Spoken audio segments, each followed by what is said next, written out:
Halo boloku, assalamualaikum warahmatullahi wabarakatuh. Oke boloku semuanya, ini aku ada HP tipe lama ya. Jadi ini adalah HP tipe Vivo Y91C.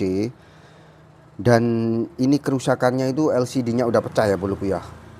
Jadi ini adalah HP tipe lama tapi masih bagus gitu ya. Jadi pemilik itu merasa bahwa ini nggak harus dibuang dulu atau disimpan dulu ya, mungkin bisa diservis tapi dengan cara-cara supaya tidak gampang rusak lagi gitu ya boloku ya.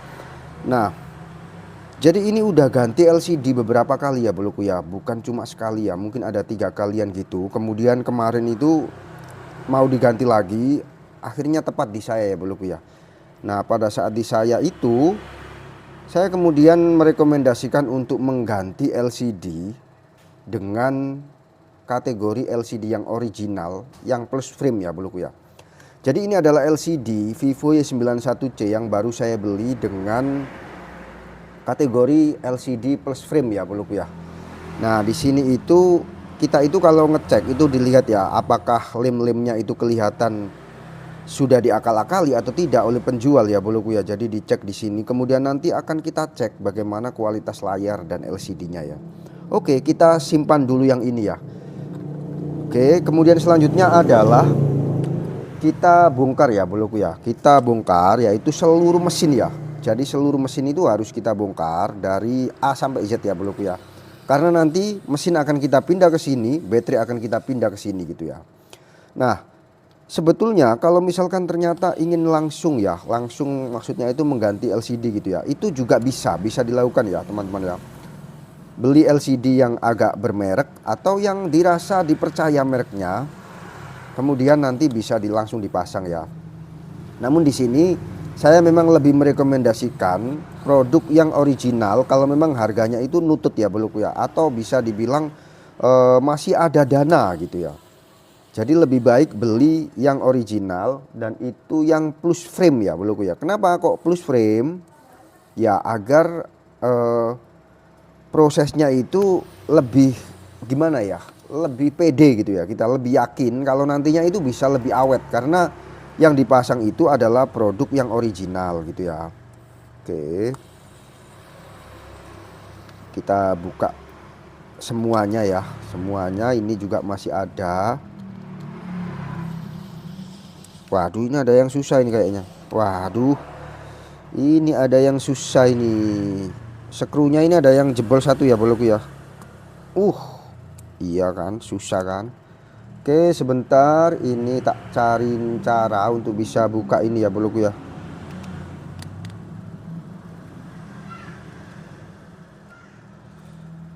Oke, ini agak susah ya boloku ya. Nah, ini tak matiin dulu videonya ya, karena ini udah dol. Bener-bener nggak bisa ini kalau kita buka lewat obeng apapun ya. Jadi nanti coba tak akal dulu sampai nanti bisa ya boloku ya. Tak matiin dulu ya untuk videonya ya. Oke boloku, setelah bisa dibuka ya, ini adalah baut yang lama. Jadi ini udah dol ya boloku ya, udah nggak bisa dipakai. Ini alhamdulillah tadi udah bisa kebuka. Setelah itu kita mulai lagi ya, kita lanjutkan yaitu kita buka di bagian mesinnya. Nah ini kita pelan-pelan aja. Oke, kita buka bagian mesinnya seperti ini. Nah ini kan udah terbuka ya. Kemudian di sini itu kita cek mana-mana aja yang menempel di sini ya. Jadi ini adalah speaker, nanti speakernya kita pindah ke sini. Kita taruh dulu mesinnya di sini. Nah, kayak gini ya. Oke, selanjutnya adalah speakernya ya boloku ya. Speakernya kita buka ya. Jadi ini memang prosesnya itu agak lama tapi bisa dianggap tidak cepat ya boloku ya. Oke.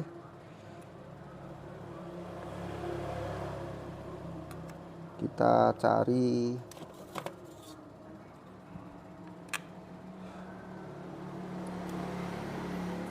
Bismillahirrahmanirrahim. Oke, dan ini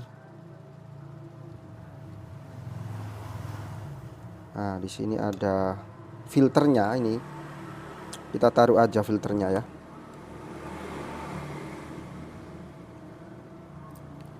Nah ini harus pelan-pelan biar hasilnya itu rapi ya boloku ya, pelan-pelan aja.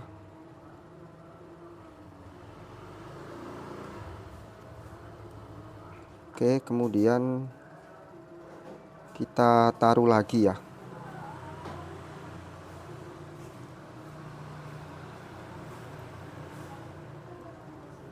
Nah, seperti ini. Lalu kita pasang ya boloku ya. Kita cek lagi. Kemudian kita bersihkan dulu kamera bagian depan juga, supaya nanti nggak kerja dua kali kalau misalkan ternyata ada kotorannya atau ada debunya gitu ya. Nah, seperti ini dirasa udah bersih, lalu kita pasang ya boloku ya. Kita pasang seperti ini.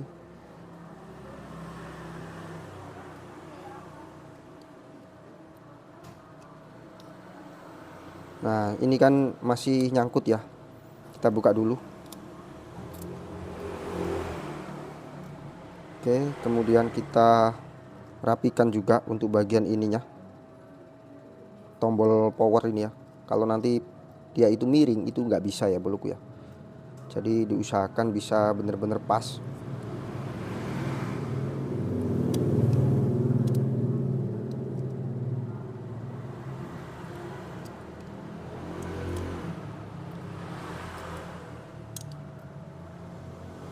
Nah, kita cek tepi-tepiannya gimana, posisinya gimana. Oke.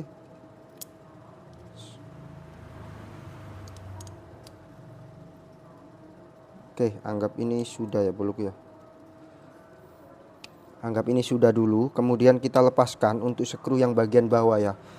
Jadi ini nanti intinya itu kita pindah semua ya boloku ya.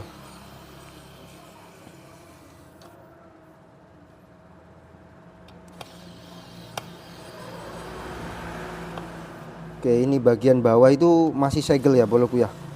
Jadi bisa dipastikan belum pernah ada pembongkaran untuk bagian bawahnya ya.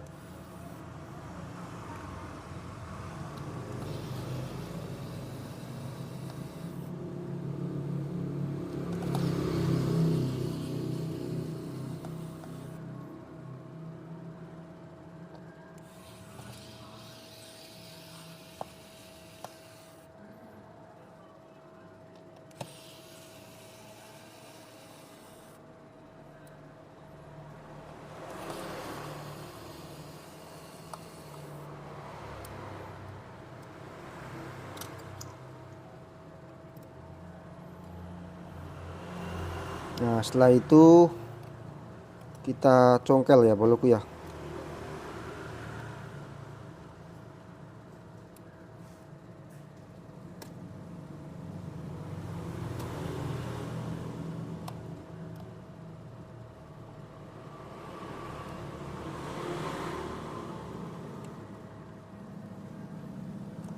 Kita cek dulu.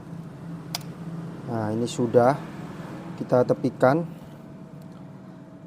Kemudian kita buka dulu ini. Lalu kita ambil ini ya, PCB-nya ya. Nah, seperti ini. Kemudian kita pasang di sini ya boloku ya. Nah, kayak gini ya. Lalu kita tata seperti ini lagi. Dan ini kita pasang sekalian ya, karena ini sinyalnya nanti.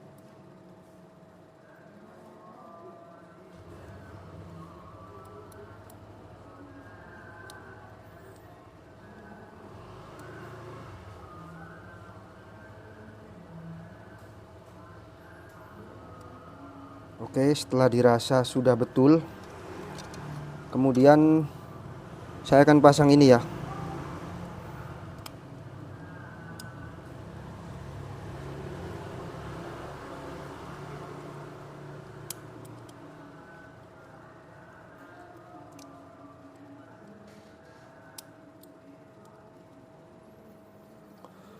Oke, setelah saya anggap ini sudah, kita skru beberapa aja ya. Nggak harus semua dulu, karena ini kan mau dites dulu ya.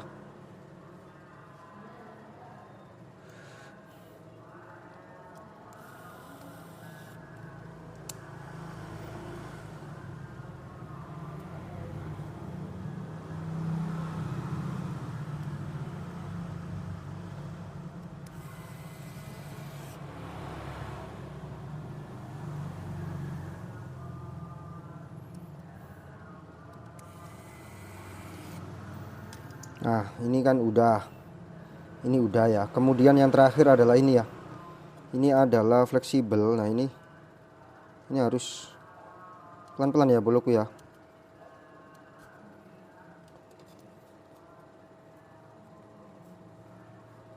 Oke, ini pelan-pelan aja.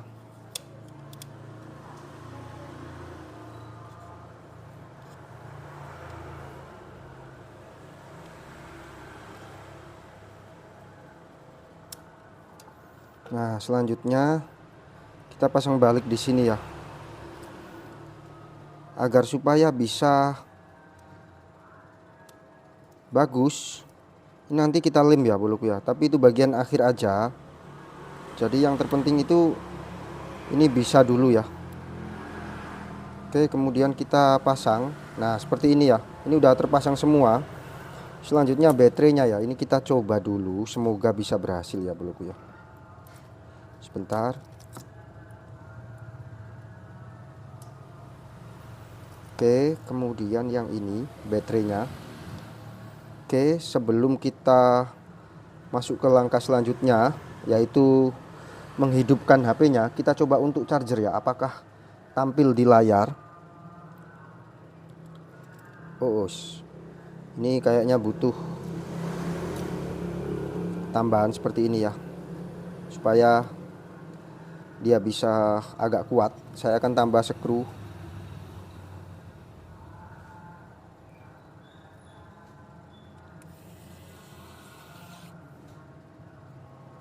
Kemudian di sini.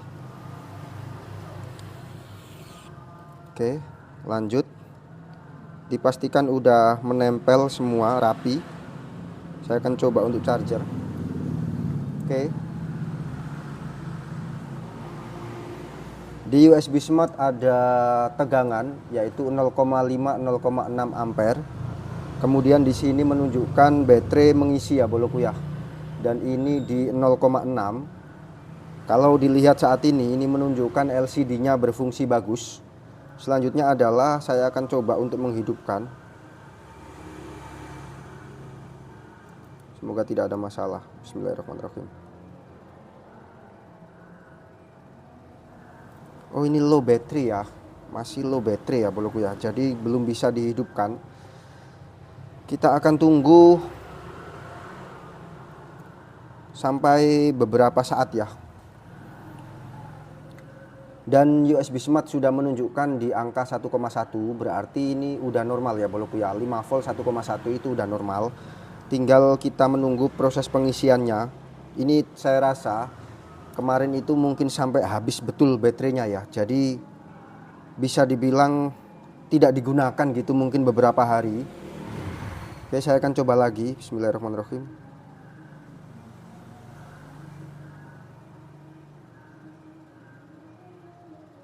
Nah, dia tampil Vivo ya boloku ya. Sekilas saya lihat ini LCD-nya seperti original ya. Ini seperti ya boloku ya. Karena memang saya belinya itu copotan gitu ya boloku ya. Jadi kalau 100% original itu memang sulit memastikan karena udah nempel ya. Tapi kalau dilihat dari lemnya, menurut saya ini original. Dan kalau original itu kualitasnya pasti jauh lebih bagus ya boloku ya. Dia itu nggak mudah pecah dan nggak membuat kita itu was-was gitu ya. Oke, nah ini sudah tampil di sini tertulis terisi daya 1%. Kemudian kita scroll seperti ini, apakah fungsi untuk sentuhnya? Nah ini tidak. Oh, sebentar ya.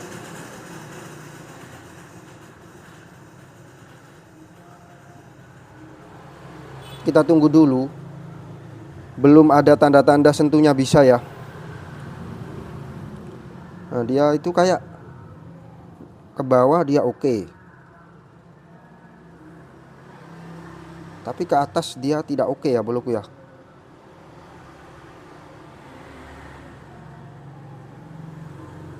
Kamera dia bentar.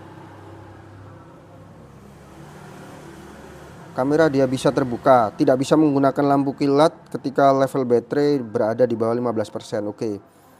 Ini bisa jadi karena baterainya terlalu lemah. Dia sudah tampil seperti ini. Nah, karena proses pengisiannya baru 1%, jadi mungkin HP-nya loading ya boloku ya. LCD saya perkirakan ini original. Kenapa? Karena tampilannya itu memang nggak menunjukkan bahwa ini adalah LCD KW ya. Kadang mata-mata servis HP itu bisa ngelihat kayak gini meskipun nggak dicek secara langsung 100% ya boloku ya. Dan semoga beneran original ya. Oke, di pengaturan juga saya cek. Sentuhnya sih saat ini bagus. Tidak ada masalah di bagian sentuh. Kemudian saya scroll ke bawah dan tidak ada masalah lagi. Coba saya akan lebih terangkan ya. Nah, seperti ini mungkin lebih enak mata memandangnya. Oke, saat saya membuka pengaturan seperti ini, tampilan warnanya ini agak-agak meragukan ya, apakah ini beneran LCD original ya? Karena dari segi warna ini saya mendapati agak memudar dan mungkin bisa dijadikan pedoman bahwa oh ini LCD-nya kan udah agak lama ya. Kalau seandainya beneran original, mungkin ada efek ya karena proses pemakaian sebelumnya gitu ya. Oke, kemudian dari segi sentuh, saya tidak mendapati sama sekali ada masalah yang memberatkan. Saya akan coba matikan lagi. Oke, kemudian saya hidupkan lagi. Nah, ini apakah bisa? Nah, dia bisa ya boloku ya. Bermakna tidak ada masalah. Karena tadi kenapa nggak bisa? Bisa dibilang itu sedang loading. Atau bisa dibilang itu sedang proses ngecas karena baru 1% gitu ya. Tapi ini masih 1%, tapi udah lancar dan udah bisa dikategorikan normal ya boloku ya. Oke boloku, ini tinggal tak tutup balik, kemudian tak proses bungkus dan nanti bisa tak kasihkan ke orangnya ya. Dan semoga ini bisa awet ya. Jadi teman-teman perlu tahu bahwa kalau LCD itu misalkan tipis banget gitu ya, saran saya mending beli yang langsung plus frame-nya. Atau kalau bisa beli yang original ya, kalau ada dananya ya boloku ya. Karena kalau kita beli LCD aja atau misalkan beli LCD yang KW, ini nanti resikonya itu bisa jadi nggak awet, bisa jadi nggak pas, dan bisa jadi selalu ada masalah. Misalkan dari bagian sentuhnya kah, atau dari bagian tekan-tekanannya, tombol-tombolnya itu biasanya kadang sulit ya boloku ya. Nah ini udah enak dipakai, tidak ada masalah. Oke, semuanya normal dan berjalan sebagaimana mestinya. Dan saya kira itu sudah cukup untuk tutorial bagaimana ketika mengalami LCD yang sering banget diganti dan akhirnya memutuskan untuk oh lebih baik diganti yang original tapi yang udah plus frame ya gitu. Itu adalah solusinya. Oke, dan ini saya nggak tahu kenapa ini masih ditekan gini, dia itu hidup lagi ya. Nanti akan saya cek lagi untuk setelahnya. Tapi untuk proses LCD-nya ini sudah aman ya. Oke boloku, saya kira itu sudah cukup dan apabila ada kesalahan saya mohon maaf yang sebesar-besarnya. Aku Cun di sini. Wassalamualaikum warahmatullahi wabarakatuh. Terima kasih telah menonton. Dadah.